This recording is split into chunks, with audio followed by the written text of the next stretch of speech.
आज हम बात करेंगे नावा विधानसभा क्षेत्र की। नावा विधानसभा क्षेत्र में फिलहाल टिकटों को लेकर मंथन चल रहा है, लेकिन कांग्रेस की टिकट वो है लगभग फाइनल मानी जा रही है। महेंद्र चौधरी के खाते में ही एक बार फिर नावा की टिकट जाने वाली है। महेंद्र चौधरी को 5वीं बार कांग्रेस की टिकट नावा से मिलने की संभावना है। हालांकि महेंद्र चौधरी पहला चुनाव हार गए थे, दूसरा चुनाव हार गए थे और तीसरे चुनाव में उन्हें सफलता मिली थी और उसके बाद उससे अगला चुनाव भी 2013 में वे हार गए थे। लेकिन पिछले चुनाव में महेंद्र चौधरी करीबी मुकाबले में केवल 2200 वोटों से जीत कर आए थे और उन्होंने मुख्यमंत्री के करीब होने का फायदा उठाते हुए कुचामन में जो डेवलपमेंट किया है उस बात को लेकर आम लोगों की धारणा है कि महेंद्र चौधरी नावा क्षेत्र में एक विकास पुरुष के रूप में अपनी पहचान बना चुके हैं। साथ ही जो हाल ही में कुचामन को अलग से जिला घोषित किया गया वो कहीं ना कहीं साफ तौर पर महेंद्र चौधरी की कामयाबी मानी जा रही है, क्योंकि महेंद्र चौधरी डीडवाना डैश कुचामन जिला बना था, उस बात को लेकर नाराज दिखाई दे रहे थे और उन्होंने कभी भी किसी भी कार्यक्रम में डीडवाना में मुख्यमंत्री की सभा भी हुई तो वहां पर भाग नहीं लिया था। और मुख्यमंत्री अशोक गहलोत कभी नहीं चाहते थे कि महेंद्र चौधरी उनसे नाराज रहे और इसी बात को लेकर महेंद्र चौधरी के फायदे के लिए मुख्यमंत्री अशोक गहलोत ने कुचामन को अलग से जिला घोषित कर दिया है। हालांकि इस पूरे मामले में डीडवाना को नुकसान होगा, डीडवाना जिला छोटा हो जाएगा और उसके साथ कौन सी तहसील को जोड़ा जाएगा और कौन सी तहसील को काटा जाएगा, इस बात को लेकर अभी भी संशय बरकरार है।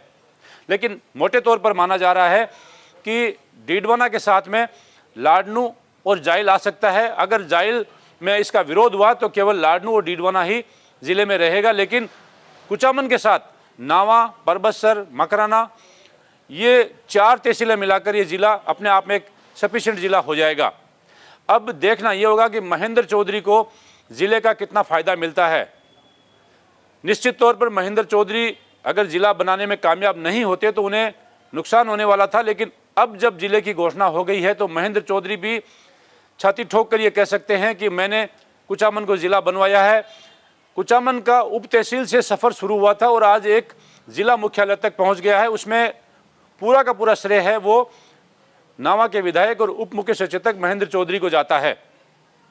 लेकिन सवाल आज भी यह है कि क्या इस जिले का फायदा महेंद्र चौधरी को आने वाले चुनाव में मिलेगा या फिर वहां पर विजय सिंह जो पूर्व में विधायक रहे हैं और पिछले चुनाव में महेंद्र चौधरी से करीबी मुकाबले में हार गए थे, उसको अगर टिकट मिलती है तो मुकाबला कड़ा होने की संभावना है और लोगों का ऐसा मानना है कि विजय सिंह चौधरी मजबूत उम्मीदवार हैं।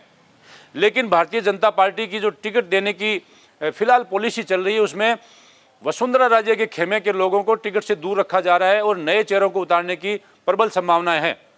उन प्रबल संभावनाओं में सबसे पहले जो नाम आ रहा है वो है बाबूलाल कुमावत और देवीलाल कुमावत। अगर कुमावत वोटों के आधार पर टिकट दी जाती है, क्योंकि नावा से हरीश कुमावत 4 बार विधायक रह चुके हैं और उनके देहांत के बाद कहीं ना कहीं कुमावत समाज का यह दावा मजबूत भी है कि उनको कुमावत समाज से भारतीय जनता पार्टी की टिकट दी जाए। लेकिन भारतीय जनता पार्टी फिलहाल मंथन करने में लगी हुई है और कुमावत वोटों के बाद में अगर जाट समाज की बात की जाए तो 1 नंबर पर हाल फिलहाल विजय सिंह चौधरी ही सबसे प्रबल दावेदार है। उनके बाद में रजनी गावड़िया है और उनके बाद में ज्ञानाराम रणवा भी भारतीय जनता पार्टी की टिकट की दौड़ में है। वो युवा है, हो सकता है कि युवा पर अगर कार्ड खेला जाए तो उन्हें भी टिकट मिल सकती है। लेकिन कुछ जानकार लोगों का यह भी मानना है कि नावा में भारतीय जनता पार्टी ऊपर से किसी कैंडिडेट को उतार सकती है, अब उसमें कोई भी हो सकता है।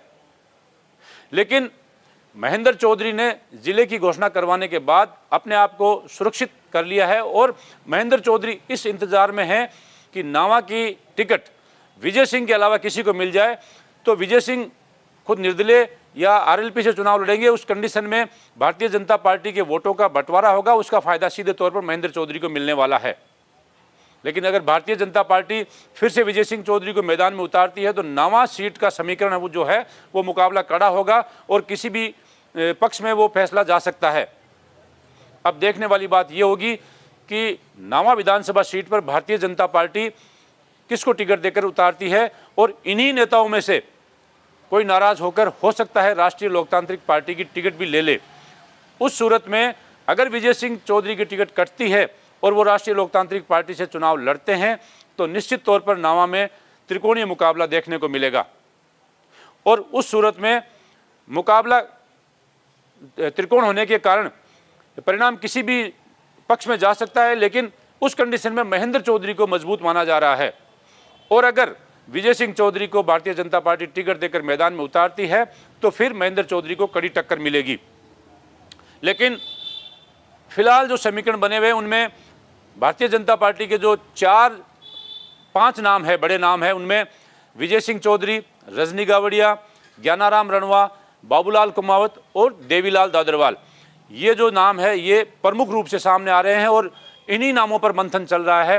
अब जब टिकट की घोषणा होगी, जो संभवतः ऐसा लग रहा है कि श्राद्ध पक्ष खत्म होते ही जब नवरात्रे शुरू होंगे उनमें कभी भी टिकट की घोषणा हो सकती है और पहली सूची आ सकती है। लेकिन मेरे को ऐसा नहीं लगता कि पहली सूची में नावा विधानसभा का नाम आएगा, क्योंकि इस पर फिलहाल और मंथन किया जाएगा और भारतीय जनता पार्टी इस बार जीतने का पूरा प्रयास करेगी और जिताऊ कैंडिडेट को टिकट देने के मूड में है। तो दूसरी तरफ कांग्रेस ने अपनी सीट को जिताने के लिए इतना बड़ा कदम उठाया है कि कुचामन को अलग से जिला बना दिया है और निश्चित तौर पर कांग्रेस के जो मुख्यमंत्री है अशोक गहलोत, वो रिवाज बदलने के मूड में है। वो किसी भी सूरत में अपने उम्मीदवारों को चुनाव जितवाना चाहते हैं और इस बार मोटे तौर पर ऐसा माना जा रहा है कि राजस्थान में भारतीय जनता पार्टी और कांग्रेस में कड़ा मुकाबला देखने को मिलेगा।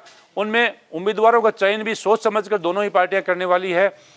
कांग्रेस पार्टी के बारे में ऐसा कहा जा रहा है कि वर्तमान कई विधायकों की टिकटें काटी जाएगी और नए चेहरों को टिकट दी जाएगी। अब इसमें देखा जाएगा कि कौन से विधायकों की टिकट कटती है, कौन से नए चेहरे उतरते हैं, वो टिकट के नाम सामने आने के बाद ही पता चलेगा।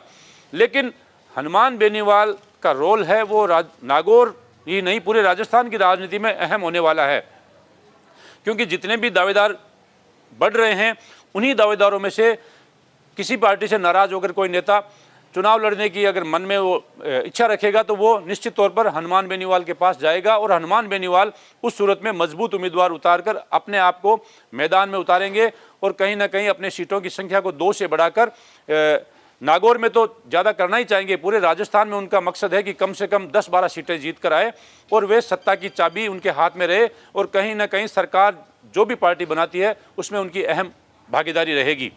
लेकिन फिलहाल जो समीकरण बने हुए हैं वो नावा विधानसभा सीट में महेंद्र चौधरी बनाम विजय सिंह के लग रहे हैं। अगर विजय सिंह की टिकट काटी जाती है तो सारा समीकरण नावा का उलट पुलट हो सकता है। धन्यवाद। जय हिंद।